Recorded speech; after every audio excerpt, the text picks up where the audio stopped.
Evangelho de Jesus Cristo segundo São Marcos. Glória a vós, Senhor. Naquele tempo, os discípulos de João Batista e os fariseus estavam jejuando. Então vieram dizer a Jesus: por que os discípulos de João e os discípulos dos fariseus jejuam e os seus discípulos não jejuam? Jesus respondeu: os convidados de um casamento não poderiam por acaso fazer jejum enquanto o noivo está com eles? Enquanto o noivo está com eles, os convidados não podem jejuar, mas vai chegar o tempo em que o noivo será tirado do meio deles. Aí então eles vão jejuar.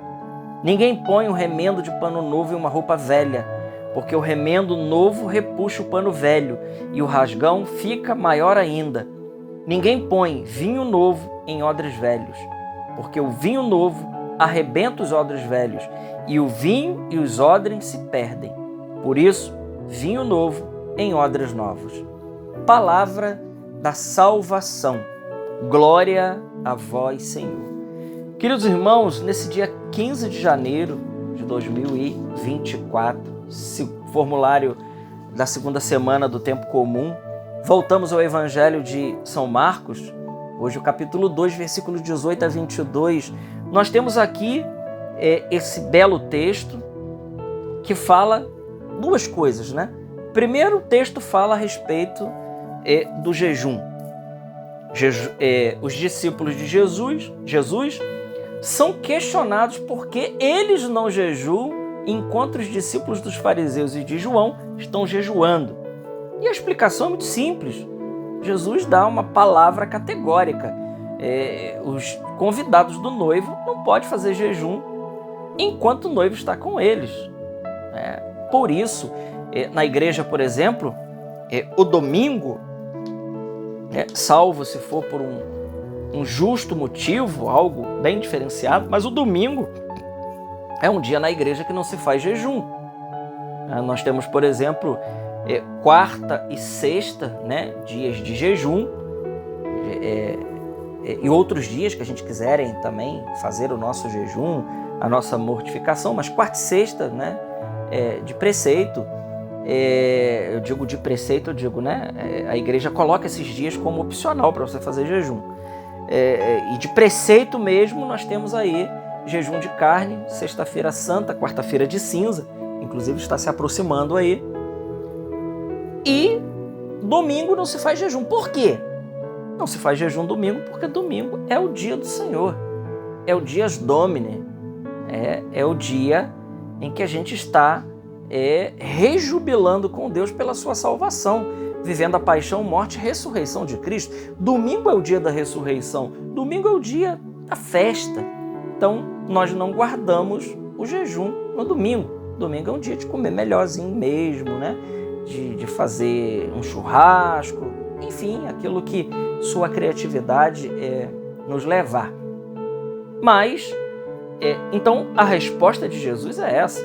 Enquanto o noivo está no meio deles, né, eles estavam vivendo ali dias de júbilo com Jesus. Por isso, não precisariam jejuar. Não era o tempo ainda de jejuar. Jesus disse que esse tempo do jejum ele chegaria. Mas a parte linda desse evangelho é o que está na sequência aqui agora. Não menos importante do que o jejum é o que está na sequência. Ele vai dizer assim: ninguém põe um remendo de pano novo numa roupa velha, porque o remendo novo repuxa o pano velho e o rasgão fica maior. E ninguém põe vinho novo em odres velhos, porque o vinho novo arrebenta os odres velhos. E o vinho e os odres se perdem. Muitas vezes, meus irmãos, e isso acontece muito, né? Quando uma pessoa tem uma experiência com Deus, algo do tipo, né? Há uma tendência no nosso coração, natural até do ser humano, né, de achar que nós já somos assim, místicos, né? De quarta, quinta, sextas moradas, né? E a gente vê muito isso, né? Eu vejo muitas pessoas que se arrogam a si mesmo, né, como místico, como pessoas muito espirituais e tudo mais, mas no mais da coisa, quando a gente vai a fundo, nós vamos ver que existe muita coisa do homem velho ainda em muitas pessoas que se acham muito santos. Na realidade, quem é santo, santo mesmo, não se acha santo. Muito pelo contrário, se acha miserável e pecador.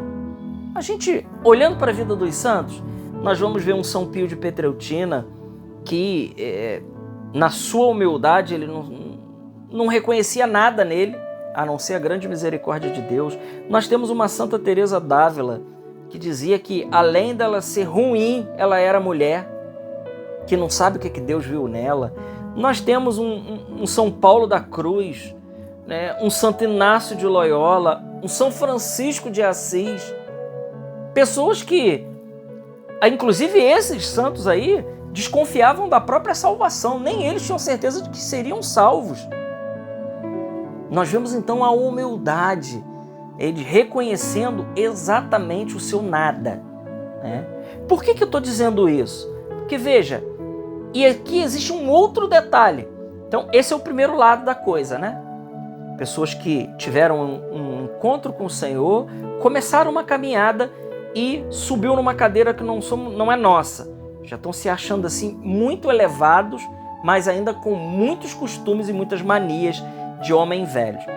Por que eu estou dizendo isso? Exatamente porque Deus ele não coloca vinho novo em odres velhos. Não coloca, né? Deus não coloca vinho novo em odres velhos. Quantas pessoas, por exemplo, querem subir na vida espiritual, mas tinham uma vida antes, tiveram um encontro com o Senhor e não tiveram a coragem de romper com tudo aquilo que era velho? Meu irmão, minha irmã, você que me escuta, se você teve um encontro com o Senhor e você quer subir na vida espiritual e você quer crescer na vida espiritual, eu sinto te dizer, você precisa fazer da sua vida tudo novo, porque Deus ele não vai derramar vinho novo no seu coração de homem velho. Não vai. Não vai, não vai. Pode tirar o cavalo da chuva. Deus ele não vai derramar vinho novo em coração velho. Tudo aquilo que você experimentou foi o chamado de Deus, foi aquele impacto que você teve. Agora, precisa colocar o carro em movimento. E isso é importantíssimo. Veja, a palavra de Deus em 1 Coríntios 15:33 diz o seguinte: más companhias corrompem bons costumes. Então, a primeira coisa que eu já digo de cara, se você tinha um grupo de amizade antes, você teve um encontro com o Senhor e você acha que você vai conseguir a santidade com aquele mesmo grupinho velho, de gente que fala mal da igreja, que fala mal de padre, que gente que ri do pecado, que concorda com o pecado, e você viver naquele meio ali, pode saber, meu irmão, minha irmã, você não vai crescer. É preciso romper, né? Vida nova, amizades novas. Se a amizade antiga ela é uma amizade de Deus, essa pode permanecer. Mas se são aquelas amizades que nos puxam para as trevas, rompa com isso, né? Aquele relacionamento antigo, que todas as vezes que você está naquele relacionamento, ele te leva para o pecado, se você quer vida nova, eu sinto te dizer, é preciso romper com isso também. Aquele trabalho que te leva para o pecado, seu trabalho pode ser até bom, mas se ele é causa de queda para você, eu digo para você, rompa com o seu trabalho. Deus abrirá uma outra porta, ele é Deus, confie, peça a ele, ele vai abrir. Agora, vinho novo em odres novos. Deus ele quer derramar o vinho novo. E aqui está o bonito da coisa, irmãos. Deus ele quer derramar vinho novo no nosso coração. Ele quer derramar vinho novo. Mas ele espera que a gente rompa com todas as estruturas de pecado. A vida espiritual ela se dá assim, olha. Primeira coisa, para entrar dentro do castelo, é romper com o pecado.